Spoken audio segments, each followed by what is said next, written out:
오늘 저는 나중에 이제 자료집을 받아보시면 저도 좀 더 풋노트도 있고 그 이론적인 그 백그라운드에 도움이 되도록 많이 돼 있지만 저는 그 중에 특별히 후반부에 이제 초점을 맞춰서 이제 주로 직장 내 구조학 이게 무언가 또 그런 사례를 한 두 가지 소개해 드리고요. 또 저는 이제 제가 비난을 들을지도 모르지만 잠정적 타협론이라는 그러한 그 대응책을 이제 소개를 하려고 이제 거기에 초점을 맞추려고 이제 그렇게 준비를 했습니다. 이게 사실 제가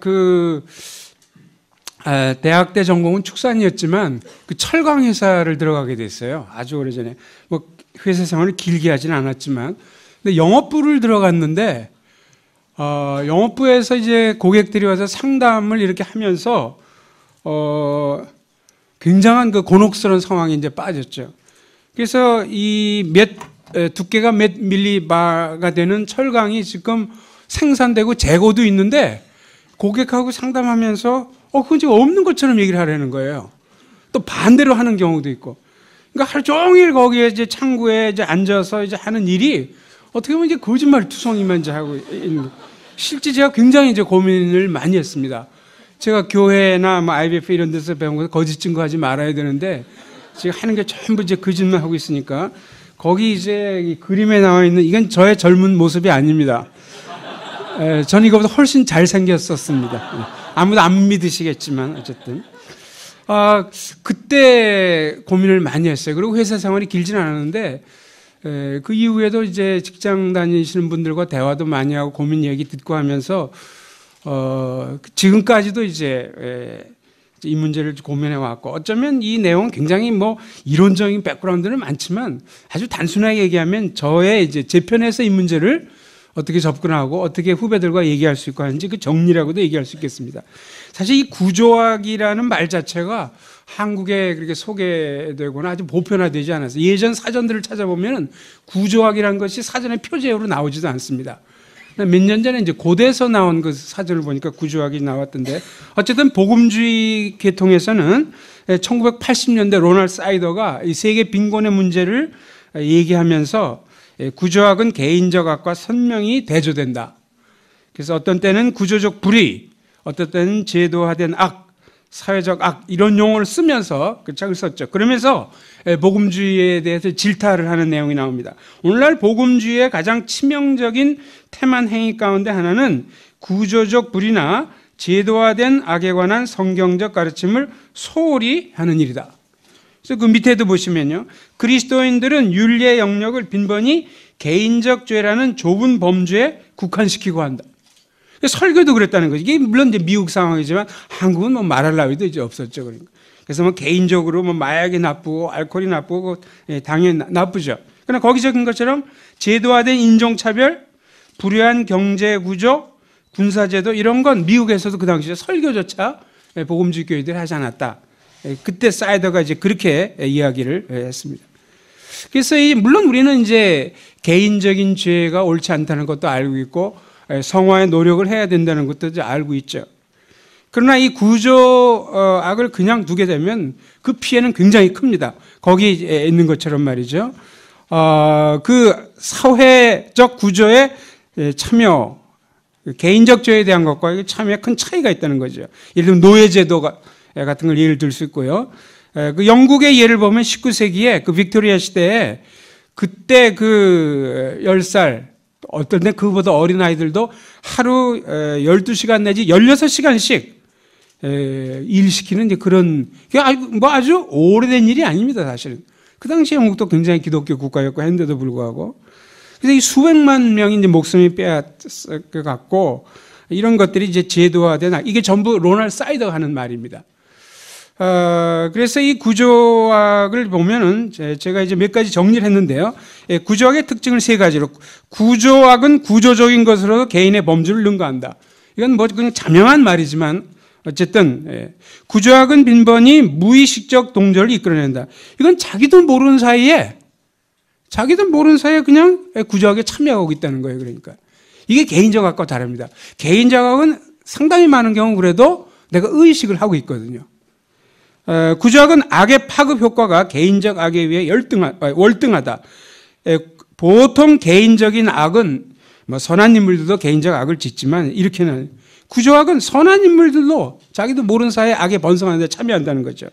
구조학은 악의 규모에 있어서 크고 넓음으로 개인의 경우보다 훨씬 더 악의 배가를 가속화한다. 그럼 이제 이러한 특징적 면모를 가지고 있는 구조학을 여기 대처하기는 쉬우냐? 그거 아니라는 거예요. 그러니까. 예를 들어서 구조학에는 예방책이 존재하지 않습니다. 이제 우리가 이제 개인적 악을 들면 만약 어떤 사람이 성적으로 연약해서 자꾸 범죄를 하게 되면 나는 이런 타입이니까 이런 상황에 처해서는 어떻게 해야 되고 뭐 이런 걸 알면서 예방책을 얘기할 수 있는데 구조학에는 그런 것이 전혀 존재하지 않습니다. 또 한 가지는 구조학에는 책임 소재가 불명해요. 인종차별 문제를 누구를 한 사람을 꼬집어가지고 그 사람에게 돌을 던지면서 이제 해결됐다 그렇게 얘기할 수 있습니까?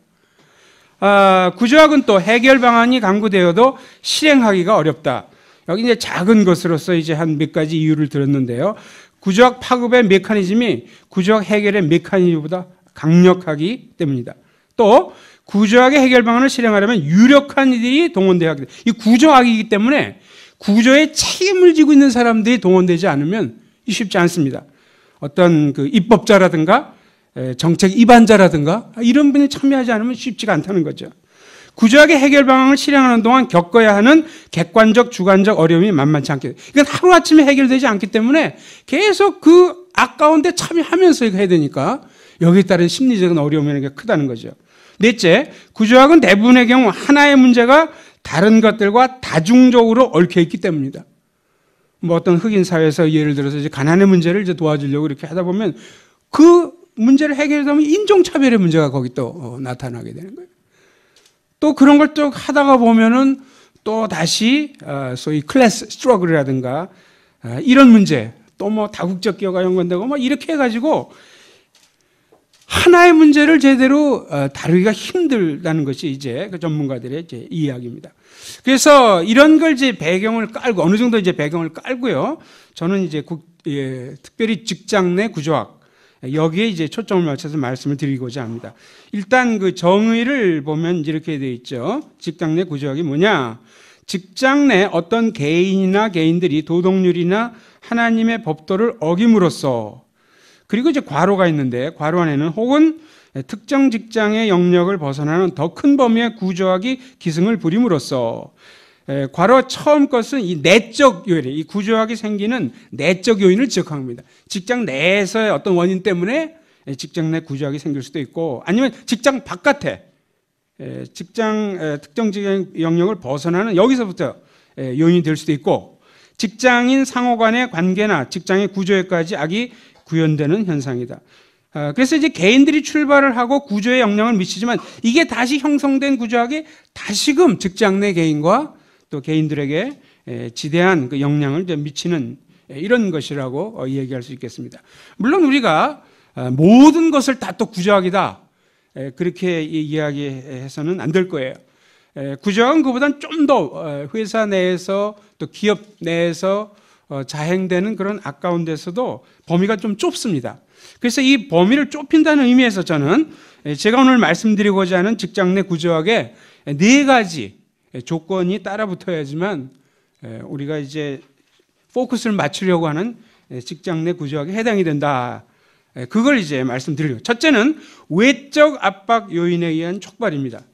대부분 악에 연루되는 개인의 자발적 의사와 상관없이 다른 외적 요인들에 의해 촉발된다. 이 직장 내 구조학은 내가 좋아서 하는 것이 아니라는 거죠. 그러니까 어쩔 수 없어서 회사의 관행이기도 하고 상사의 지시나 명령에 의해서 그럴 수도 있고 어쩌면 그 기업체를 제대로 유지해나가는 어떤 불가피한 상황, 필요성, 이런 것 때문에. 두 번째는 여기에서 딜레마 상황이 연출됩니다. 그래서 그 구조학의 문제가 이렇게 올 때 그것을 당하는 이 당사자는 이걸 해결하기 위해서 이렇게 해도 문제가 되고 또 딴 방침을 취해도 별로 그렇게 전망이 좋아 보이지 않고, 제가 진퇴 유곡의 상황이다 이렇게 얘기했는데, 이럴 수도 없고 저럴 수도 없는 이런 상황이 연출된다는 거죠. 세 번째로 직장 내 구조학의 그 성립 조건과 관련해서 도덕적 악의 수반이 됩니다. 즉 당사자가 처한 딜레마의 상황에서 그에게 부과 요구되는 안을 채택하면 즉각적으로 그 이제 도덕적 악이 자행되는 거죠. 예를 들면 잘못한 것을 장부를 은폐 한다든지, 아까 영업부 사원으로서 저도 계속 거짓말을 이렇게 하고 있어야 된다든지, 아니면 리베이트 건에 걸려갖고 많은 수수료를 받도록 자꾸 이게 압박이 온다든지, 그래서 그 당사자에게 부과되거나 요구되는 안을 채택할 때는 이 도덕적 악이 이제 따르게 된다. 우리 기독교인 쉽게 하자면 죄 이런 것과 연관이 되는 거죠. 그러면 자기에게 부과되거나 요구되는 것을 거부할 때는 어떻게 되느냐? 이게 자신과 거기 적힌 것처럼 회사의 딴 구성원들, 심지어 회사의 운영 전반에 걸쳐 심각한 결과를 초래하는 거죠.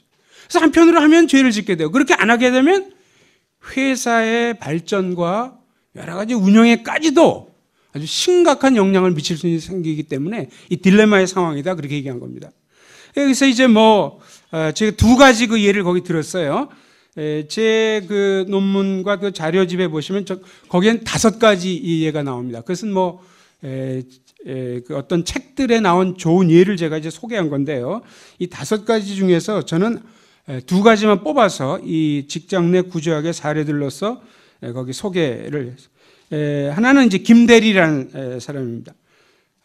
이 사람도 물론 우리가 크리스찬이라는 것을 상정하고 이제 이 평사원으로 들어가서 이 대동건설 회사라는 회사를 들어간 사람인데 3년 동안 열심히 일했죠. 그래서 평사원에서 대리로 이제 승진해 가지고 승진하자마자 현재 부서로 이제 전속이 됐습니다.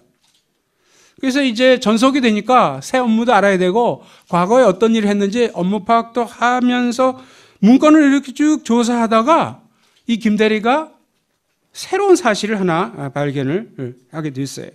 그게 뭐냐면 이 대동건설 회사도 이제 중견 그런 회사니까 이 정부 건설 공사로부터 입찰을 따는 거죠. 그러니까. 그래서 여러 이제 조건에 맞게 했기 때문에 정부에서 이 사람들에게 건설을 하도록 이제 허락을 한 거죠. 그런데 문제는 이 공사비를 계산하는 데 있어서 잘못 계산을 한 거예요. 견적을 낼 때. 그러니까 원래 들어갈 것보다 훨씬 낮게 책정을 이제 계산이 잘못돼가지고. 그래서 공사비는 훨씬 많은데 적게 책정이 돼가지고 결국 이 공사를 진행하게 되면 결국 회사가 상당한 손해를 보는 이런 계산착오를 발견한 거죠. 그래서 김 대리는 이것을 바로 상위 직속 상관인 정 과장에게 보고를 했습니다. 그랬더니 정 과장도 계산착오는 인정을 했어요.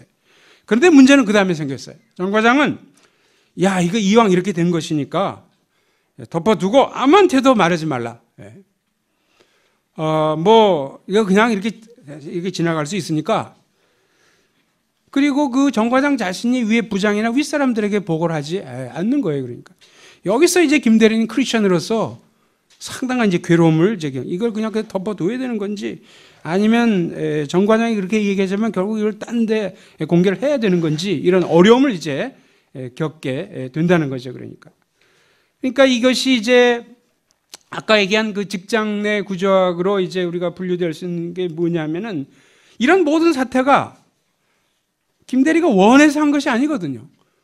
물론 자기가 원해서 회사는 들어왔지만 일로 전속된 것도 자기가 원한 것도 아니고 계산착오도 자기가 원해서 한 것도 아니고 이걸 덮어두고 덮지 않으려고 하는 것도 그렇고 모든 것들이 외적 압박 요인에서, 게다가 이럴 수도 없고 저럴 수도 없는 이 딜레마 상황이 여기서 연출되고 있는 걸 보게 되죠. 만약에 이 잘못을 계속 은닉한다든지, 이게 도덕적 악의 문제잖아요. 사실 이 잘못을 은닉하는 것, 또 간접적인 죄에 대한 방조가 됩니다. 물론 근본적으로 잘못된 것은 이제 정 과장이지만 어쨌든지 간에. 게다가 자기 업체가 손해를 보고 있는데 그걸 보고 그대로 내버려 둔다는 것은 직무유기에 해당하는 거죠. 그러니까 이런 면에서 볼 때 지금 현재 상황은 그대로 있게 되면은 이 도덕적 악이 수반되는 거죠. 그럼 그렇다고 그래서 이 문제를 어떻게든지 만약에 공개를 하든지 만약 노출을 하든지 만약 이런 쪽에 그 선택안을 취하려고 그렇게 한다고 합시다. 제일 먼저는 바로 그 정 과장하고의 관계가 굉장히 많이 악화되겠죠. 아마 정 과장은 이것 때문에 좌천을 재든지 실직하든지 뭐 이렇게 될 테니까 훨씬 더 심한 관계의 악화가 오게 될 거예요. 이게 이제 알려지면 회사 경영진이 굉장히 이 대책이 부심하겠죠. 이게 분명 계산 착오로 인해서 이들이 손해를 보게 되는데 가만히 있지는 않을 것입니다. 그래서 정부 건설공사에다가 공사비 착오에 대한 문제를 좀 봐주십시오. 청원서를 내고 뭐 그렇게 할 거예요. 그러나 대부분의 경우는 정부 건설공사에서는 이미 지나간 일이기 때문에 여기에 대한 해결을 도와주지 않을 겁니다. 상당히 많은 경우는 결국 이제 대동 이 건설회사가 중견급이기 때문에 또 도급을 또 주거든요. 하청업자에게다가 또 다시 줘서 그렇게 하게 되지 않습니까? 그러면 이제 이 사람들과의 계약 조건을 바꿔야 돼요. 그렇지만 이 손해액이 다 커버가 될 수 있을 거 아니에요? 그러니까 이것 때문에 회사가 이제 막 들쑥날쑥하고 상당한 문제를 많이 일으키고 하는 이런, 그러니까 이렇게 해도 문제가 되고 저렇게 해도 문제가 되는 그 예로서 제가 그 김대리의 예를 든 것입니다. 그 다음에 또 한 가지에는 빌이라는 사람이에요. 이건 영국의 예입니다. 영국의 빌이라는 사람이, 이 사람도 역시 우리가 크리스찬인데 대형 자동차 회사의 판매이사다. 아마 굉장히 큰 회사였던 것으로 제가 이제 그렇게 이제 알고 있는데 파업도 생겼고 요즘 자동차 경기가 좋지도 않고 워낙 경쟁 업체들이 많이 늘어나고 주문도 취소되고 이제 게다가 이제 세계적인 이 경제적 불황 때문에 심하면 15,000명에 이르는 노동력을 감축해야 할 정도. 이건 제가 어떤 책에 나온 것을 제가 그대로 이제 인용한 겁니다. 제가 만들어낸 것이 아니고 굉장히 큰 자동차 회사라고 얘기할 수 있겠죠. 이렇게 고민하고 있는데 한 가지 빛이 이제 비쳤어요. 그건 뭐냐면 이 빌의 판매팀이 아프리카 어떤 국가 정부와 아주 커다란 단위의 계약을 협상하게 된 거예요. 그러니까. 근데 이게 계약의 그 금액이 얼마나 이제 크냐면 왜 이 회사를 살리는 일이라 생각할 수 있냐면 트럭과 버스를 판매하는데 약 4억 파운드에 해당하는 아주 큰 이제 금액이 큰 이런 계약 협상을 이제 하게 된 것이죠. 그래서 빌이 이제 아무래도 책임자니까 그 정부 요원과 추진하고 있었어요. 근데 처음에는 이 아프리카의 정부 요원이 굉장히 그 열성을 가지고 뭐 하는 듯 하다가 어느 시기가 지나고서 굉장히 떡떠름하고 잘 안 하고 이제 그러는 거예요. 그러다가 이제 빌이 무슨 이제 소문을 들었냐면은 빌의 회사 말고 영국 내 다른 경쟁 회사가 같은 그 아프리카 국가의 정부 요원에게 접근을 해가지고 당신이 계약 이걸 성사시키고 우리가 10%를 너한테 주겠다. 수수료를 바치겠다 이거죠. 뭐 뇌물을 주는 거죠, 말하자면.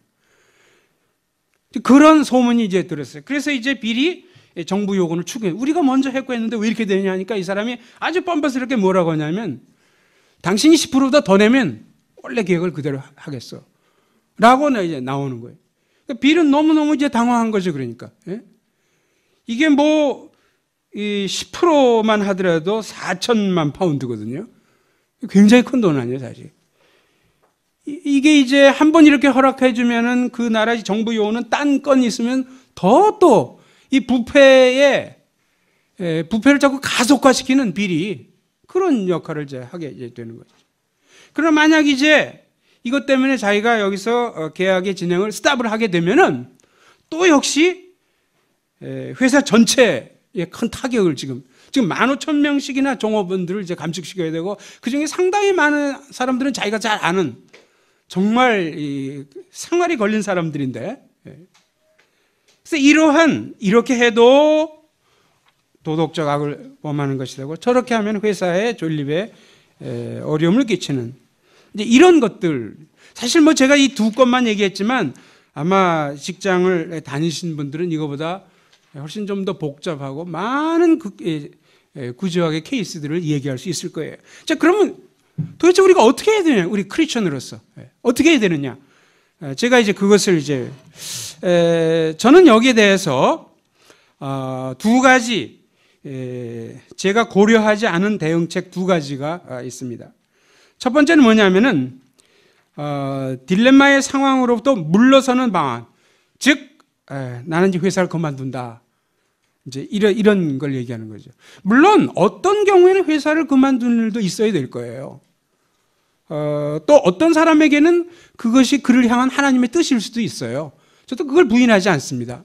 그러나 이것을 대응책으로 어떤 표준적인 그런 대응책으로 내거는 것은 저는 찬성하지 않습니다.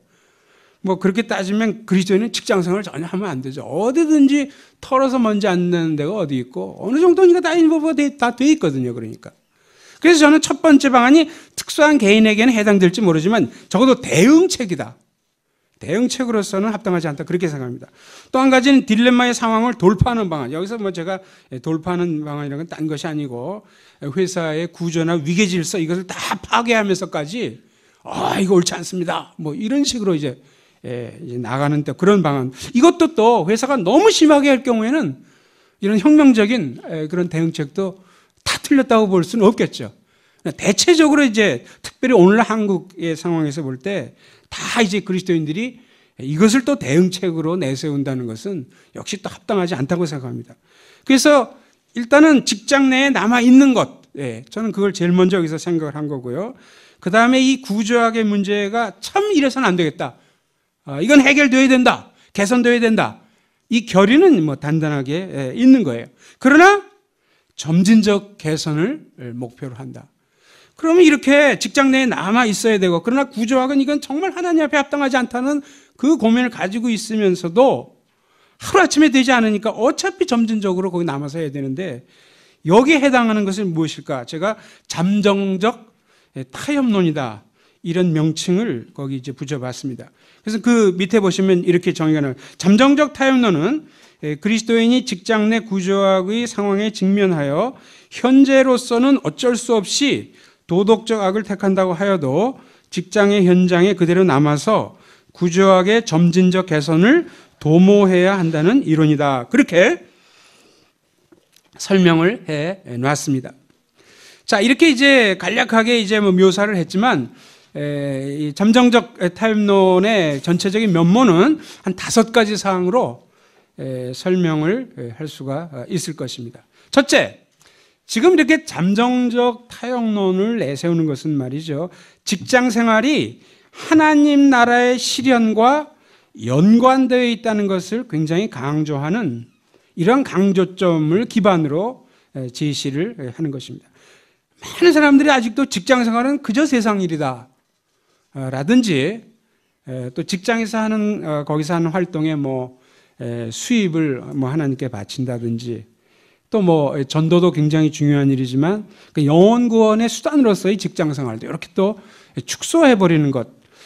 또 어떤 사람들은 뭐 호구지책 때문에 한다 뭐 이런 것들 그렇게 생각하지만, 우리는 물론 직장 생활을 통해서 호구직책도 마련되고 거기서 전도도 할 수 있고 그걸 부인하는 건 아니지만, 근본적으로 우리에게 필요한 생각은 하나님 나라의 실현과 연관되어 있음을 여기서 강조하고 있는 것입니다. 즉 기업과 직장이라는 것은 기업과 직장을 통해서가 아니면 결코 실현될 수 없는 하나님 나라의 독특한 측면을 가지고 있다는 것이죠. 예를 들면 가정이라는 제도가 싹 없어져 보세요. 하나님 나라 실현에 굉장히 중요한 부분이 빠져버리는 것입니다. 뭐 병원의 예를 들 수도 있겠고, 뭐 교회의 예를 들 수 있고, 다 그렇게 들 수 있겠죠. 마찬가지로 기업과 직장에 악이 많고 여러 가지 문제점이 많은 건 사실이지만, 그럼에도 불구하고 기업과 직장을 통해서가 아니면 뜻이 하늘에서 이룬 것을 땅에서도 이루자라고 주기도문의 그 내용에 그것이 실현된 독특한 면이 싹 빠져버린다는 거죠. 그러니까 그렇기 때문에 우리가 직장에 남아있으려고 하는 거예요. 그 고통과 어려움 가운데서라도. 그리스도인의 직장 생활은 하나님 나라와 직결되므로 비록 구조학의 어려움을 겪음에도 불구하고 그리스도는 그 안에 남아 하나님의 나라를 실현해 나가야 된다. 이것이 잠정적 타협론의 첫 번째 중요한 사항입니다. 둘째, 잠정적 타협론은 어떤 경우 현재로서는 어쩔 수 없이 도덕적 아래에 연루된다는 점에서 타협을 수용한다. 그래서 타협이란 말이 이제 들어간 거죠. 예를 들면 김 대리가 그 상사인 정 과장의 함구령에 순응해가지고 잘못을 은폐하고 모른 척하는 거, 이게 해당이 되겠죠. 빌이 이 거액의 르베이권, 이걸 성사시켜야 되기 때문에 처한 곤란한 상황, 이런 것들이겠죠. 그러나 좀 조심할 필요가 있습니다. 여기서 타협이란 것이 무제한적이고 무조건적인 타협이라고 해서는 안 됩니다. 왜냐하면 이것을 그리스도인이 악용할 수가 있어요. 자기의 신앙에 성숙하지 않은 그리스도인들이 옳게 사는 것이 힘드니까 단지 핑계대기 위해서 잠정적 타협론이다, 이렇게 잘못 생각하면 안 된다는 것이죠. 아주 유약하고 고난을 두려워하고 그냥 적당 무사 안일주의로 넘어가고 싶어가지고 그냥 방패막이로 타협론 얘기하는 것, 저는 그걸 얘기하는 게 결코 아니라는 겁니다. 자기 편이나 합리화된 목적, 이런 의미에서 타협을 얘기하는 것이 아니라는 거예요. 그래서 제가 무제한적이고 무조건적 타협은 아니다, 그렇게 좀 설명을 한 겁니다. 그러니까 예를 들면은 그 밑에 이제 보시면요, 그래서 이게 무제한적이고 무조건적이 아니라는 것을 설명하기 위해서 이 타협은 가능한 다른 모든 노력을 기울이고 나서 최후의 수단으로 채택한 것이다. 다른 아무런 길이 없기 때문에 어쩔 수 없이 택한 것이란 말이다. 예를 들면 김대리의 경우죠. 김대리의 경우 그가 이제 이렇게 은폐 뭐 이런 걸 하긴 했지만 우선 정 과장이 함구령을 내리기 전에 찾아가서 이 사태 심각성을 정 과장에게다 계속 이야기를 한 거죠. 그러니까 또 함구령을 지시받은 이후에 또 몇 번에 걸쳐서 과장님, 이 합당한 방도는 이것이 아닙니다, 그런 노력을 안 한 것이 아니라는 거죠. 그렇지만 정 과장이 워낙 끝내 자신의 방침을 굽히지 않고 더욱더 김 대리에게 이제 압박을 가해오고 이런 상황 가운데, 그래서 김 대리는 이걸 좀 누구하고 의논도 하고 싶고 동료 선배 이거 얘기하고 싶으면 이것조차도 워낙 정 과장이 단속을 심하게 하기 때문에 이 길이 막힌. 이런 상황에서 회사에 그냥 남아 있고 동시에 회사의 질서, 위기 질서 내에서도 할 수 있는 이런 모든 방안을 다 고려해봤지만 되지 않는 이런 가운데서 김 대리가 지금 이런 길을 이제 택하게 된 것이라는 것이죠. 그 다음 페이지에 보시면 빌도 마찬가지입니다. 빌도 크리스천으로서 이거 아주 즐겁게 이런 일을 할 사람이 어디 있겠어요. 자신이 할 수 있는 모든 바를 다 시도해요. 우선 정부 요원을 만나가지고 수수료의 요청이 부당하다는 것, 비용이 터무니없이 크다는 것, 이건 불법적이다, 이건 비도덕적이다, 이걸 철회하든지 아니면 감소시키고자 많은 노력을 했어요. 그러나 그는 듣지 않았습니다. 심지어 이제 빌이 또 하나 시도한 것은 이 외교적 루트를 통해서 그랬죠. 그 아프리카 국가, 현재 거래하고자 하는 그 아프리카 국가 주위 국가들의 영국의 대사들이나 뭐 영사들이 나가 있으니까 이들을 통해서 이제 이 문제를 좀 압박을 가해달라 그랬지만 영국의 그 외교관들은 그것을 반대했습니다. 왜냐하면 여보시오, 그게 하루아침에 그런 게 아닙니다. 계속 그렇게 해왔습니다. 당신 회사는 지금 처음 거래를 하기 때문에 놀라지만 이게 그 국가에서 계속 해온 거예요. 이게 그 국가 말고 그 주위 국가들이 다 그랬습니다. 그 아무 소용없는 짓입니다. 이런 식으로 이제, 그래서 빌 자신도 사실은 뭐 여러 가지 할 수 있는 모든 노력과 이런 걸 다 동원하고 하는 가운데 어쩔 수 없어서 이런 그가 유약하든지 뭐 핑계를 대기 위해서 쉽게 넘어가기 위해서든지 육적인 만족을 위해서 그런 것이 결코 이제 아니라는 거죠. 자, 셋째, 잠정적 타협론의 셋째 사항은 이 입장을 선택한 당사자의 마음에 회개와 회한의 심리 상태를 유발한다. 안 그럴 수 없죠. 만약 김대리나 빌이 미숙한 그리스도인이라면 이런 것도 느끼지도 않겠죠. 그러나 그들은 정말 하나님 앞에 제대로 살려고 하기 때문에 굉장한 마음의 고통을 유발하는 것이죠. 그래서 이것이 비록 현재로서 어쩔 수 없이 택하는 최선의 방안이지만 이 마음속에 회한, 불편함, 죄의식을 남기게 되고 이것 때문에 하나님 앞에서 자신을 돌아보면서 아뢰고 기도하고 용서를 구하고 그렇게 하지 않을 수 없고 또 그렇게 이제 하게 된다는 거죠. 이건 김대리도 그렇고 빌도 마찬가지입니다. 넷째, 그 다음 페이지에 보시면요. 넷째 항목은 잠정적 타협론에 있어서 연관된 당사자는 자신의 행위로 인해 초래될 수도 있는 불이익을 기꺼이 감수하고자 한다.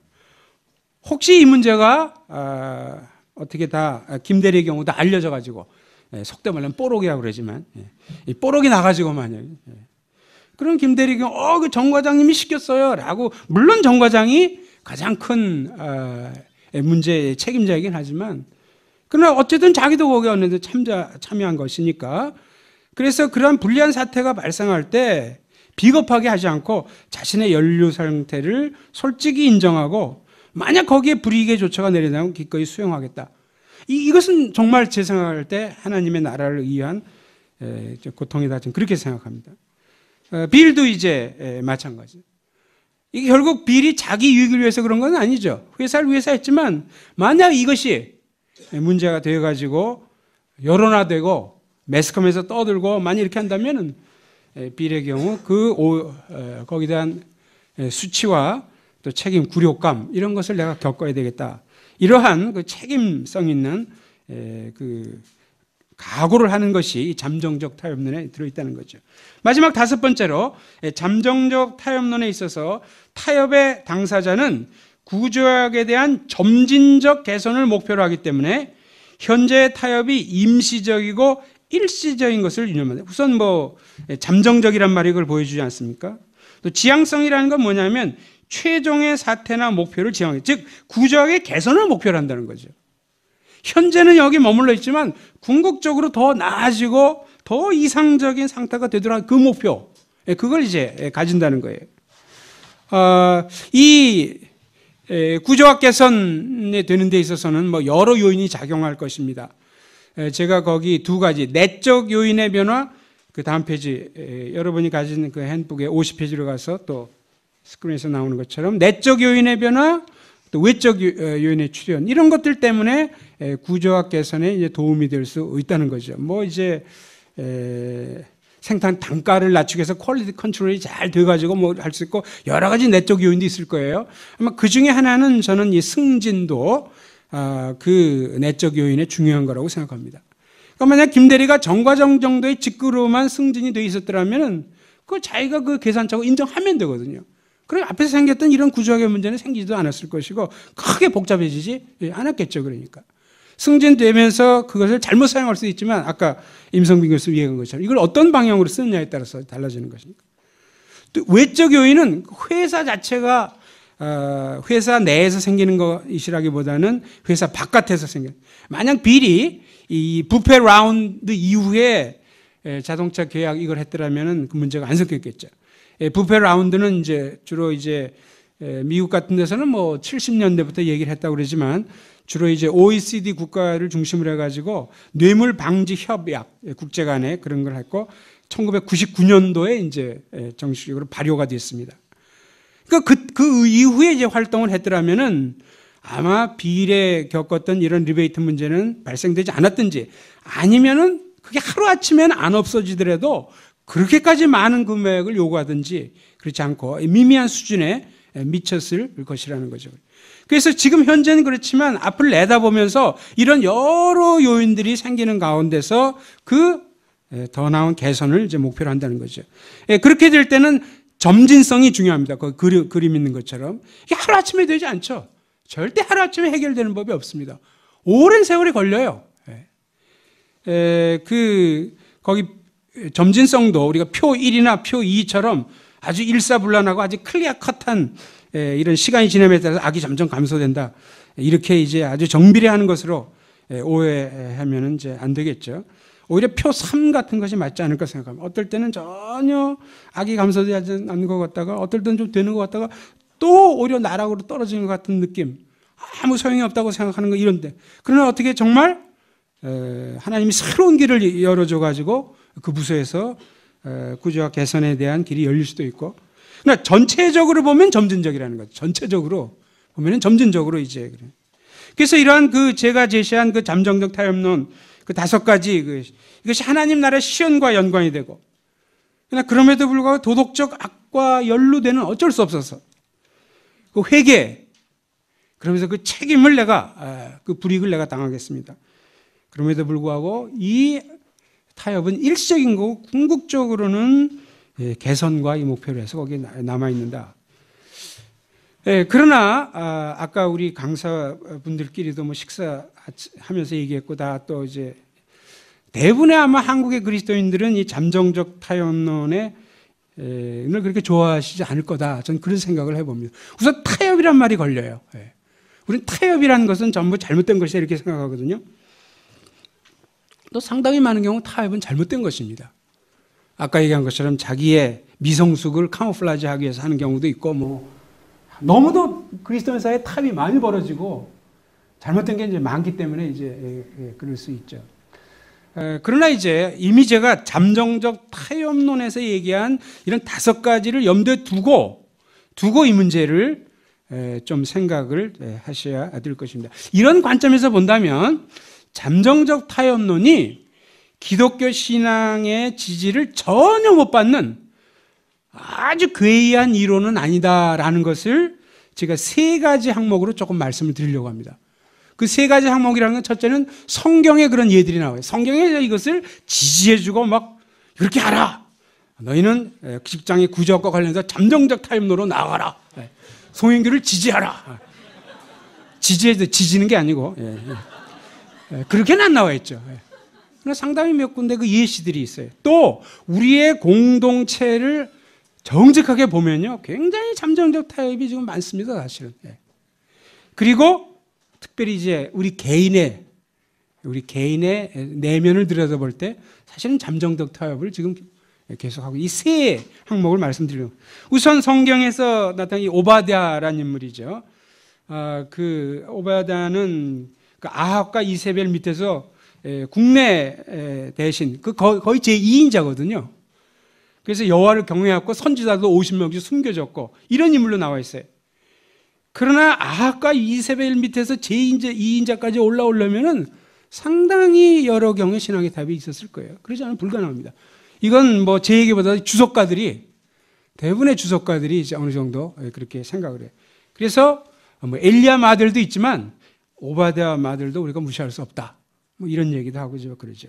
나만 같은 경우 이제 문둥병이 낫고 나서 한 가지 타협안을 제가 제시를 합니다.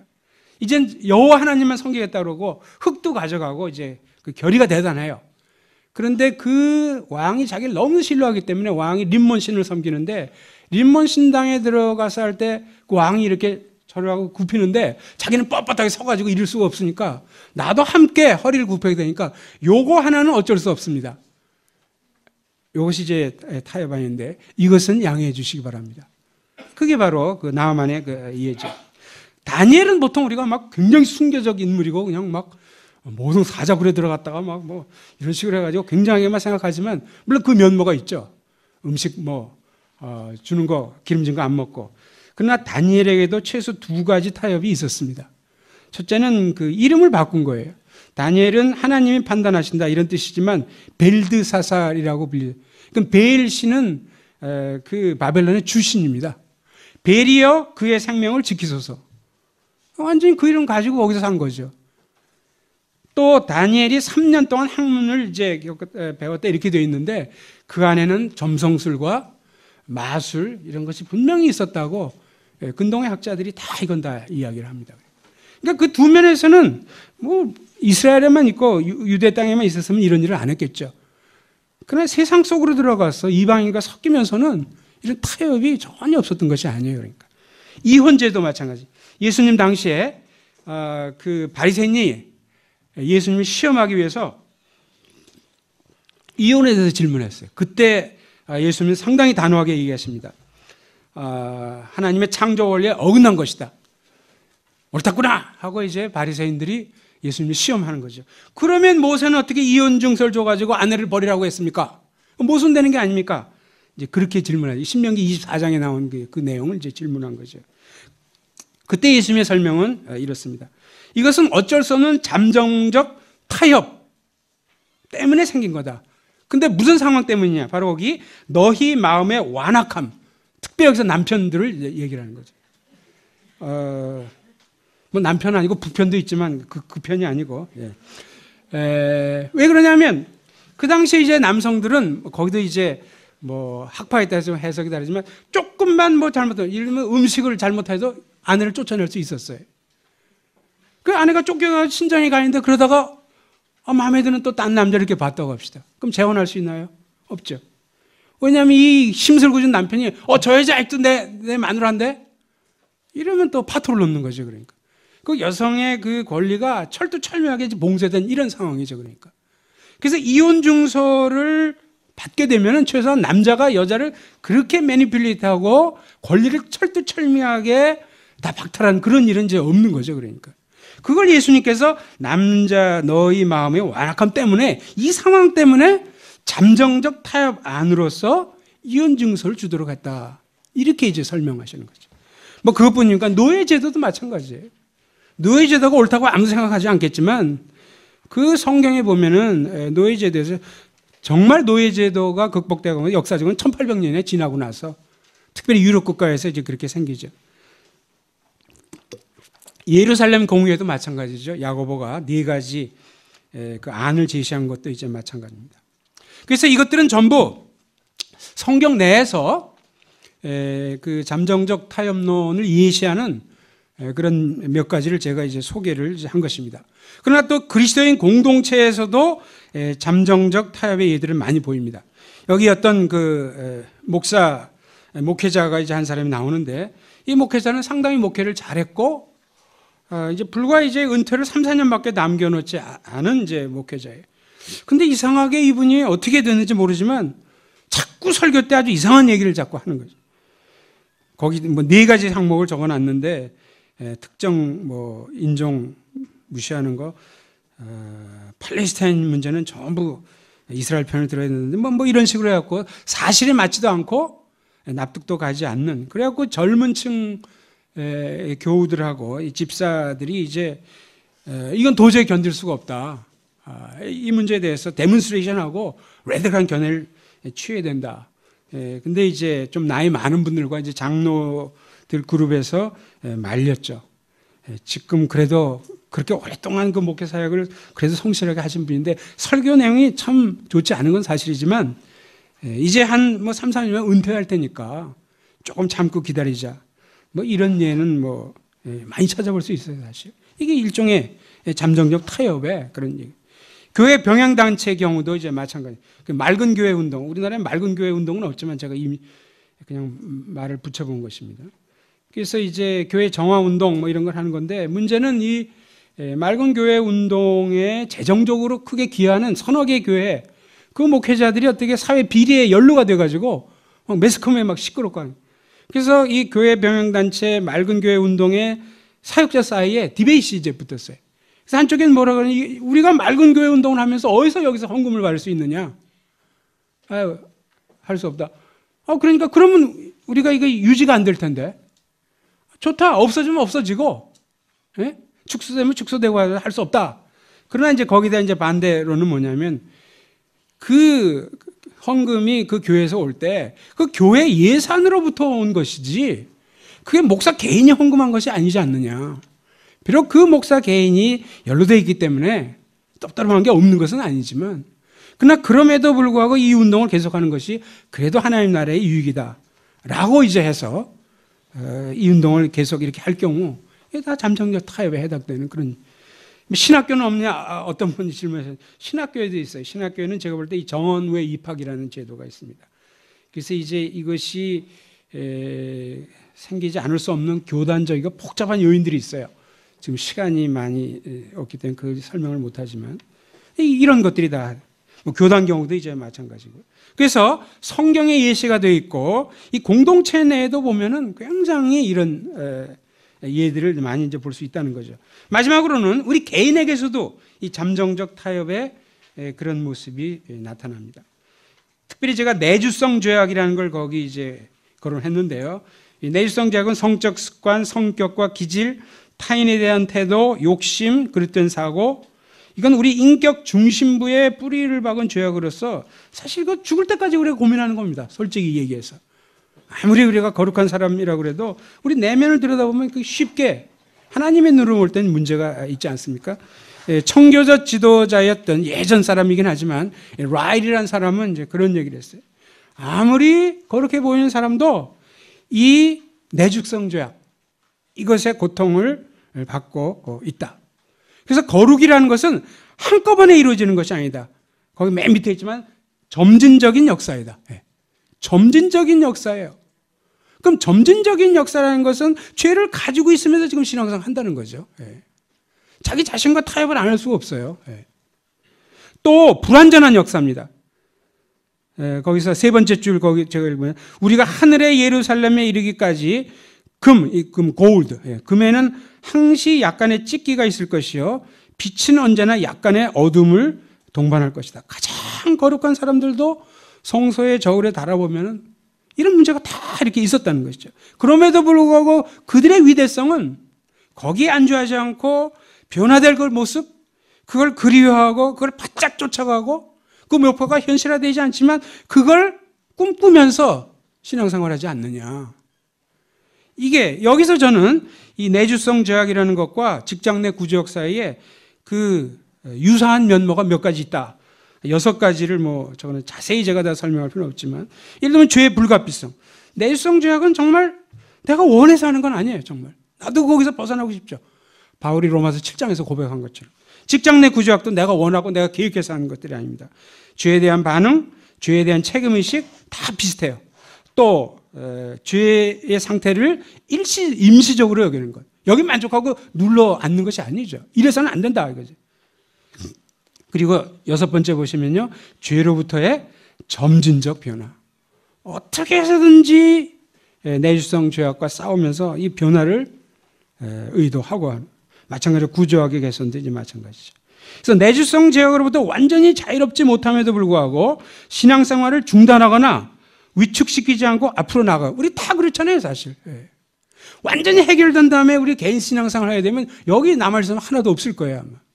다 이 죄성을 가지고 이게 잠정의 타협이죠, 사실은.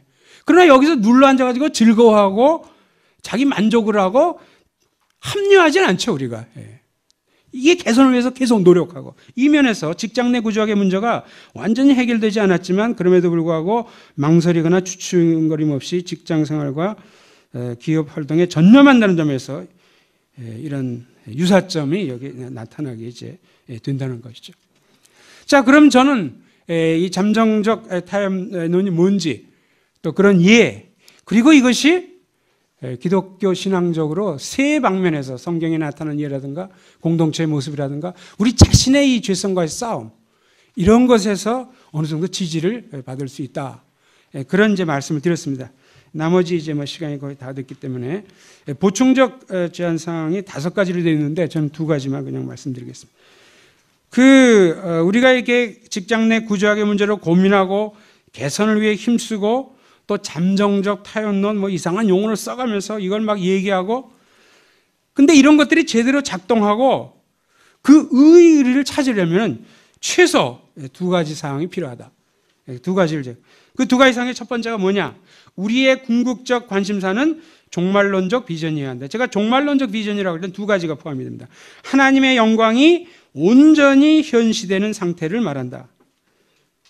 이 세상에서는 완전히 이루어지지 않죠. 그래서 새하늘과 새 땅에서의 완성이 요구되는 즉 우리가 지금 이 땅에 발을 붙이고 있으면서 그 다음 페이지로 넘어가시면 적자에는요 우리의 궁극적 관심사는 종말론적 비전이야 할 때 이게 무슨 뜻이냐면 우리가 이 땅에서 하는 모든 활동이 종말론적 비전에 초점이 맞춰져야 된다는 거죠. 그러니까 그것이 전도든 공부든 예배든 정치 참여든 우리의 눈은 항시 종말론적 비전에 초점이 맞춰져 있어야 한다.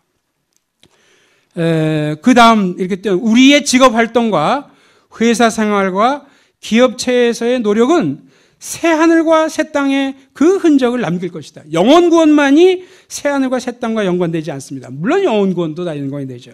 그러나 분명 우리의 직업 활동과 회사 생활과 기업체에서 노력은 새하늘과 새 땅에 흔적을 남길 것이다. 우리가 구조학과 싸우느라 치른 모든 희생과 수고의 열매들은 성령의 정화 작업을 거쳐서 천국에 고스란히 보존될 것이다. 이런 종말론적 비전을 갖는 가운데서 우리가 기업 생활과 또 이런 구조학과의 싸움 여기에 이제 참여. 2번째로는 종말론적 미래를 볼 뿐만이 아니고 2번째로는 직장 생활의 진정한 목적이 무엇인지 점검이 요구된다. 뭐 그리스도인의 직장 생활의 목적은 일반인들과 같죠. 아까도 뭐 우리 나온 거 우선 호구지책, 또 뭐 자기 실현, 자기 발전, 성공, 뭐 이런 것들이 나쁜 건 아니죠. 또 이제 기독교인들 경우는 이제 여기서 돈을 많이 벌어가지고 헌금을 한다든지 돕는다든지 또 전도 대상을 확보하는데 직장을 다녀야지만 컨택 포인트가 생기고 그러지 않습니까? 그렇게 얘기하는 분들도 있죠. 그래서 이런 것들이 그 자체로서 문제라고 좀 보는 건 아니에요. 문제는 그냥 이거 하나만 언급하고 끝나버리는 거. 이것은 성경 전체의 우리 삶의 목표를 통전적으로 파악하지 못하는 것이다. 이런 면에서 약점을 제가 지적하려고 하는 것이죠. 거기 문제점으로 한 거죠. 우리의 직장 생활뿐 아니라 세상살이 전체를 보냄받은 의식 가운데 파악하지 않고 있다는 말이다. 이것은 근본적으로 아버지께서 나를 보내신 것 같이 나도 너희를 보낸다. 요한복음 1장에서 얘기하신 것처럼 이 주님의 미션 스테이트먼트거든요. 여기에 충분한 비중을 두고 있지 않다는 거란 말이죠. 그래서 이러한 주님의 미션 스테이트먼트에 충분한 비중을 두고 있다는 것은 무슨 뜻일까요? 네 가지 사항을 거기 얘기했습니다. 모든 그리스도인은 세상 속으로 보냄받은 사명자이다. 꼭 해외 선교사만이 사명자가 아니라는 거죠. 모든 그리스도인은 어떤 직업이냐가 물론 이제 죄를 촉발하는 완전히 포르노그래피 사업을 한다든지 해외 해수 오염 위원회 이런 걸 한다든지 그 자체가 악의 덩어리인 것 그런 건 물론 제외되겠죠. 어떤 직업이냐 무관히 하나님의 소명은 목회자나 해외 선교사에게만 해당되는 것이 아니라는 거죠. 그리스도인이 하는 일은 그것이 무엇이든 올바른 자세만 견지는 신앙적 가치가 있고 하나님의 상급을 받는 근거가 된다. 소위 영적인 활동, 전도, 헌금 이것만이 하나님 앞에 가치를 갖는 것은 아니다. 그리스도인은 언제 어디서나 하나님 앞에 있는 존재이고 그가 영위하는 삶의 터전은 지성소이다. 교회당 안에 있을 때만 하나님께서 함께 하신 건 물론 그때도 함께 하시죠.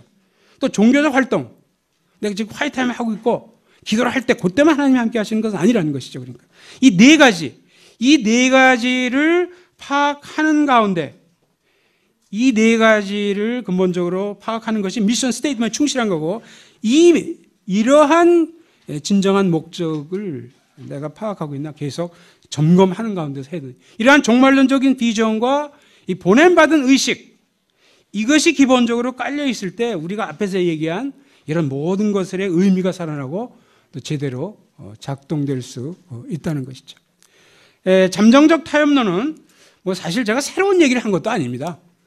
그 자료집을 이제 보시면 어떤 데서 힌트를 얻었는지 이런 게 다 나오고 제가 창안해낸 것도 아니고 여러분들이 여러 가지를 이야기를 했어요. 또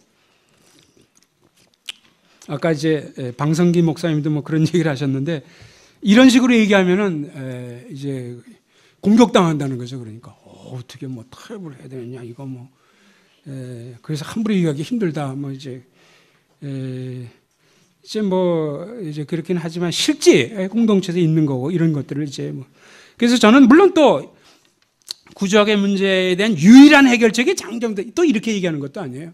만약 이것보다 더 좋은 게 있으면 즉 회사를 떠나지도 않고 또 회사의 위기들을 다 파괴하지 않으면서 회사에 머물러 있으면서 더 좋은 이론이 있으면 그걸 쫓아가면 되죠. 딴 게 아직까지 저는 발견을 못했어요. 그래서 이것을 임시적으로 내놓는 겁니다. 이것조차도.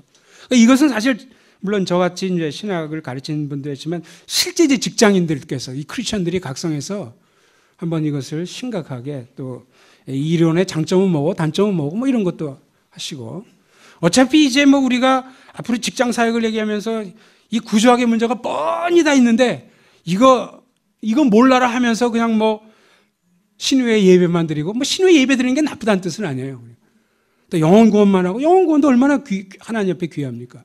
그런데 이걸 고려하지 않은 가운데 하는 것이 진정한 의미에서 직장 사역이 될 수 있을지 의문이 많이 가죠. 이제 저는 제시하는 것이고 실제로 이제 직장 다니시는 분들이 이 문제를 심각하게 생각할 수 있으면 좋겠습니다. 감사합니다.